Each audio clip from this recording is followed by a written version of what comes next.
ba magtanim ng tanglad? Kung gusto mo ng magandang pagkatanim ng tanglad, ibabad mo itong, halimbawa ito. Halimbawa ito, putulin ko guys. Halimbawa, putulin ko. Ganyan. So, assuming lang putol na yan.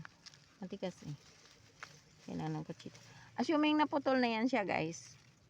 Halimbawa, humingi ka lang sa kapitbahay ng itanim mo. Ibabad mo muna siya ng 1 week. Bali, putulan mo siya dito guys, ng dahon. Tapos, ibabad mo siya ng 1 week. So, after 1 week, may mga ugat-ugat ng ganyan. Diyan. Marami ng ugat na puti, na yellowish dyan, lalabas. So, yun, itanim mo na. Ang pagtanim mo guys, hindi sobrang baon. So, kung ito yung ugat niya, ang pagtanim mo, hanggang dito lang yung lupa. Pero, lagyan mo siya ng mga bato-bato sa ibabaw kasi, pag nagdilig ka, mabubuwal yun. At saka, yun pala, ididiin mo, apak-apakan mo yung puno pag nagtanim ka guys.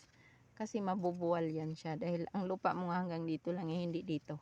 Kasi pag dinamihan mo siya ng lupa hanggang dito guys, naku, matagal magkaanak yan. Matagal dadami. Kagaya nito oh. Tingnan mo. Yan, ganyan lang siya. Nung binaon ko yan, hanggang dito lang yung lupa. Ayan, umakyat na nga siya oh. So, yun. Ang tip sa tanglad, huwag mo siya masyadong ibaon. Basta tama lang matakpan ang roots niya. So, kapag dumami na naman yan, isi-separate mo na naman yan guys. Kasi, ang tendency ng tanglad, aakyat yan, pataas. So, makikita mo na yung mga ugat dyan, dito.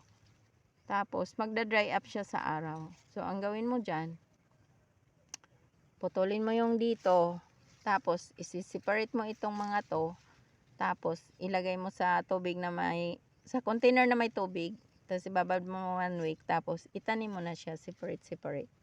So, yun lang guys, sa tanglad. Thank you so much for watching.